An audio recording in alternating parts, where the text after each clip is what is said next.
Welcome, Gayle Wallace from Copper Sky Limited. You work in partnership with Carbon 60. It's great to welcome you here today. I'd love to hear a bit more about who you are and what you do. So Copper Sky Limited, we are a company who support businesses. So we're supporting at the moment a business called Carbon 60, and we're apprentice manager consultants. So part of that role is to develop their apprenticeship scheme, to work with the training provider to ensure that what they need in terms of their skills gaps are aligned with the business need, and also to coach and manage the individual apprentices so that they're successful within their apprenticeship, and ultimately they come out with a professional qualification who aligns with business needs. Great. And so how did you start the work with Carbon 60, and how did you know what to start looking for? So when we worked with Carbon 60, they approached us they had a need. They were looking for apprenticeships. They were looking to upskill their people. They were looking to bring new people into the business. They were looking at a particular team who needed to upskill in terms of data. We chose PETA because we'd worked with PETA. I'd worked with PETA in the past. I knew that the really great people, very professional, really trusted, and that they would work with us flexibly. So we needed to run a data technician program to upskill the people and to use some innovative technologies. So we kind of got in touch with PETA, and you guys, you kind of asked us what we needed. There were some kind of obstacles in the way and some things that we had to come over and some challenges, but PETA were brilliant at developing that course for us. So, and why data? Why is data so important to business now? We decided to use data as a business because you're embedding that data in your decision making every day.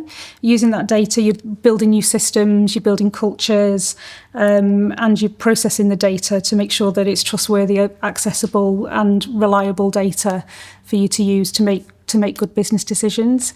With the company we're working with, because they're a defence company, that aligns with what they need, and they need to give their clients quite high quality outputs in terms of their use of data quickly, efficiently, trustworthy, reliably.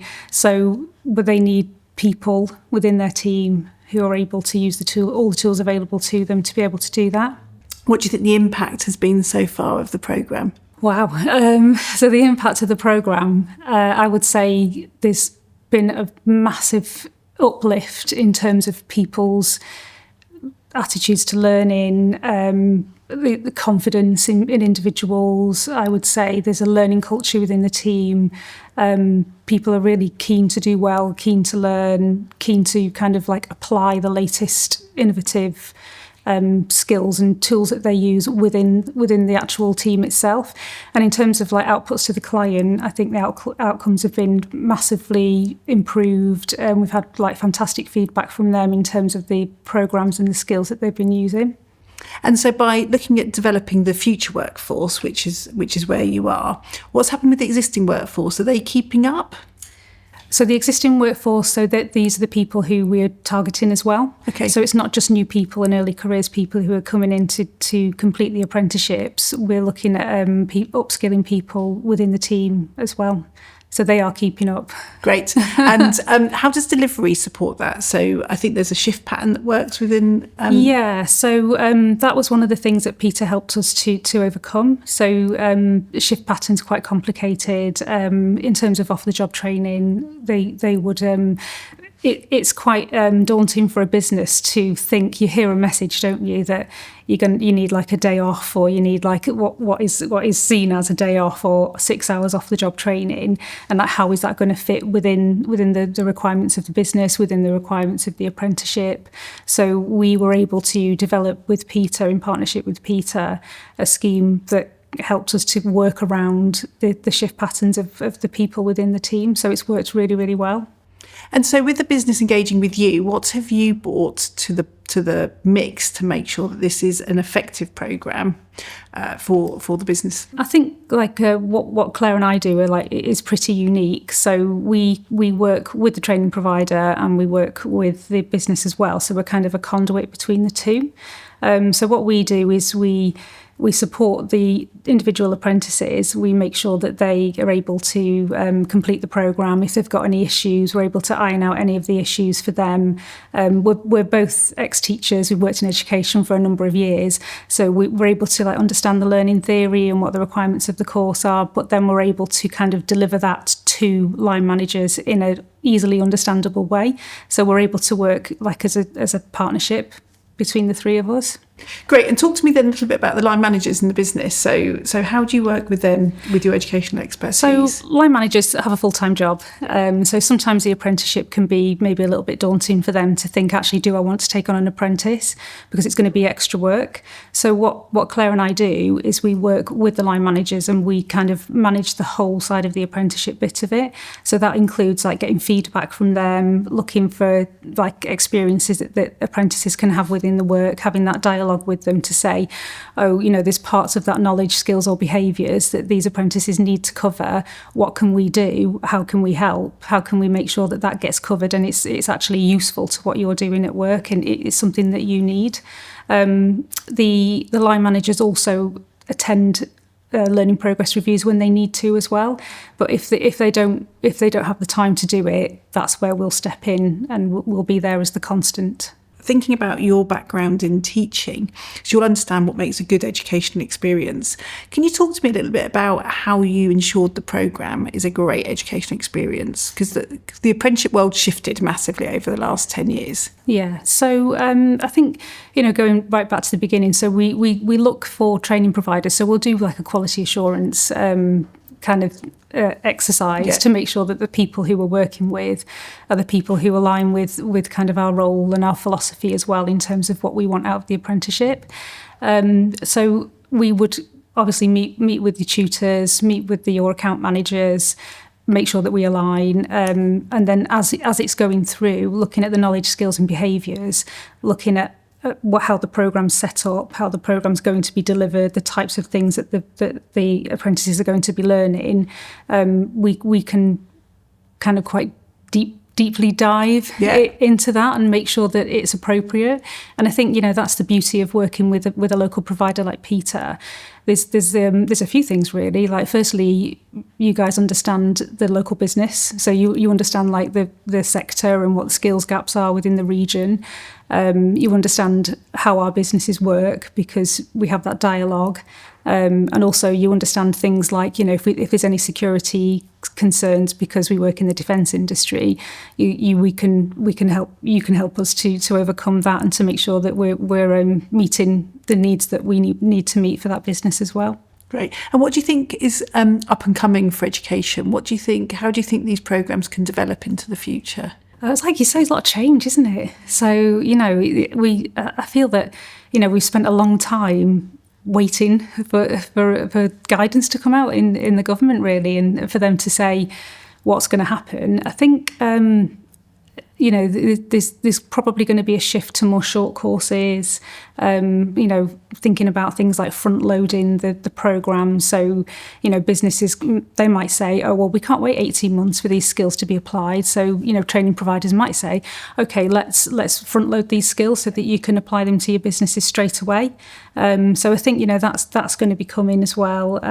More dialogue as well between training providers and businesses. Yeah. So, you talking to us about what we need, a bit like, I think, the future's already here, isn't it? So what you've done for the data technician course is the way I see it going. So that flexibility, that meeting business needs in the local area. And so a mix of, we hear lots of interchangeable terms now, blended, virtual, online. And how do you see the world of education evolving and apprenticeships evolving in that I think sphere? Choice.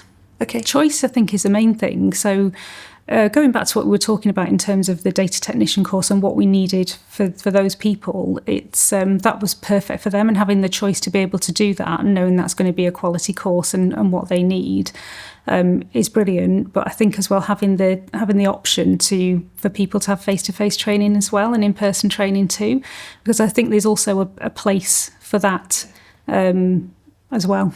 Yeah. And the application of the learning, 100%. Yeah. And so how do you see apprentices evolving, so in those digital roles? More pathways. Yeah. And it's a constant innovation. With the digital world, things move so quickly, don't they? And it's very easy to be outdated in terms of the apprenticeships. So, it's businesses and training providers and Skills England working together to form those working groups. I know they do, to talk about actually what's needed, how things are moving on, and people kind of, training providers being at the forefront of that in terms of like the skills that they deliver and how they deliver them to keep pace. I think there's also going to be a huge range of digital pathways that maybe we haven't even thought about.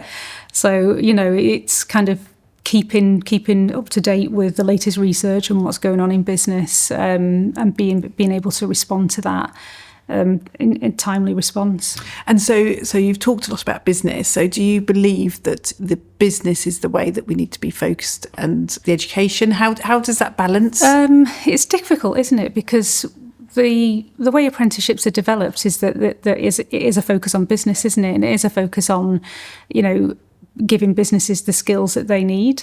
It is a balance. I think businesses also need to have an awareness of how education works and how training providers work, and the reality of developing these programs quickly and what they can do as well to get involved in that world, to kind of craft and create something that they want and something that's going to be useful to them. Let's just talk a little bit about you, because you won the Paragon of the Year in our AZ Awards, didn't you? I did, yeah. That was a surprise, actually. Good. It was a real surprise. I did not expect it at all, and I was a little bit mortified.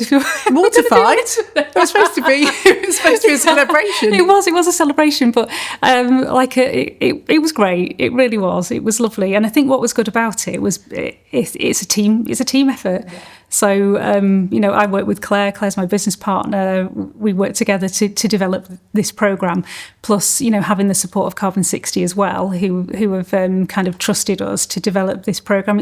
It's a really great recognition for the quality that we're delivering and the quality that the apprentices are achieving as well. So I kind of saw it as a team win. And that's probably why you won it. Yeah, and it definitely is, because you can't do these things by yourself, can you? And I think even there's the line managers that we work with. So with Stephen Scott and Steve Codlin, Peter Taylor, absolutely amazing people. We couldn't do it without those people as well. So what do they do? How do they bring the programme to life in Carbon 60? The line managers. Yeah. So they're real advocates. So these are people who are really great at mentoring and developing people. So they intrinsically understand the business. They know in terms of professional qualifications what apprentices need to do to be able to move on in their careers. They're great coaches. They're flexible. So they'll know that sometimes the job's got to come first, but they'll also create space within the business for people to get the most out of their apprenticeship. And that's one of the most important things in an apprenticeship, but not always delivered well. How have you ensured that's delivered well, and how could businesses ensure that's delivered well? I think it comes back to developing those relationships, isn't it? So when we first started the apprenticeship scheme, we spoke to line managers and we spoke to Carbon 60 about what apprenticeships are. There's an assumption that or that it's something from 20 years ago. If you've been through an apprenticeship yourself, it's changed a lot. Like you alluded to before, the landscape is completely changed, and it's sometimes when you speak to people what they think apprenticeships are, and then you say, oh, actually no, it's this, they're quite surprised and go, oh, that's good, we can do that. Taking the fear out of it, taking the I don't know if I can fit this into my day. I don't know if I can make this work within the business and make this work and still meet business outputs. So we kind of went in, spoke to people. These are the expectations. This is what we're doing to support. We're going to make it easy for you. It's going to be great. That's how we tackled it. So just literally just bringing them along on the journey. And and you can't stop it, can you? It just needs to keep going. Yeah. And so John also has a journey. John Whittle also has a journey that stood out. Why do you think his journey stood out? So John's amazing. He's John's a military veteran, so he was a career changer. So he had a completely different discipline before he moved into IT. John is the kind of person who he went into the apprenticeship really 100% positive, confident. He was really willing to work hard and to keep pushing. He's just done amazingly well. So I think, an apprenticeship for him has been transformational, because he worked within a completely different business sector, and now he's kind of made that career change, and it's been made possible by an apprenticeship. In terms, attitude to learning, you can't fault him. Great. And so how do you foster that across a business? He's been a real champion for it. So, it's not that there's no ups and downs, and there's been challenges and things that he's found difficult and things that he's found easy. John's a brilliant mentor, so he's been really positive as well.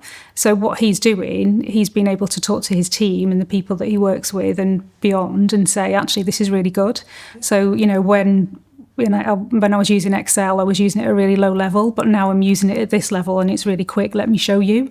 So, it's that kind of mentorship within the team as well. And how do you think the apprentices' roles will change, and how do you think they're going to sort of be able to keep up with that? Because they're using Excel now, but obviously we've got all this artificial intelligence now that's starting to change that. So how do you think that will unfold? I think it's continuous professional development. So I think it's, identifying the opportunities where there is a gap, having those conversations and looking for whether that's an apprenticeship or a short course, looking for something that you can do to continue to push forward and innovate. Clearly, no programme goes without its challenges or its issues. We all love a project plan, and we all hope that we stick to it, but it never happens, does it? So do tell us a bit about the challenges, how you've overcome them, because there'll be other businesses out there that will be embarking on these programmes. We basically started from scratch with the data technician side of it. The biggest challenge was the shift patterns and the working routines. So, working to overcome that was the biggest challenge. PETA were making the content for us. So, we were kind of like the guinea pigs, I guess, but in a really good way, because that meant that we could make the programme bespoke to exactly what we wanted. I think, the tutor, Andy Worth, has been amazing, because he's picking up all the time, it's that constant dialogue to get over that and to remove the barriers. So that was the biggest challenge in terms of, we deliver content. Sometimes it wouldn't work for whatever reason. Andy'd go away and go, right, fixed it now. There you go. So there's a lot of kind of the communication and the open conversations that we were having about what was working and what wasn't working. And what was great about it was that it was fixed really quickly. So that was amazing. So that was one of the challenges. I think off-the-job training requirements as well has been a challenge that we've had to not particularly overcome, but to speak to line managers and to speak to Carbon 60 about what it is and what's involved in that, because there's an assumption that it takes somebody away for a day, where it's not that. They might be doing some off-the-job training, but they're actually at work doing it. So they can. It's very flexible, is what I'm trying to say. So you can. It's not directed. You don't have to have a day off a week. You can. You can manage it how you want to manage it within your business and what works for your business. So I think getting that message across has also been a challenge, but we can overcome that by going in to speak to people and say, this is actually what it is. Don't worry, it's managed. So what's next for you and for Carbon 60? So the sustainability of the apprenticeship programme. So keeping on investing in people, keeping up with the latest innovations in technology and digital pathways, and being able to widen our offer to our people. Great. Thank you so much, Gayle. It's been an absolute pleasure today to talk to you about it. Thank you.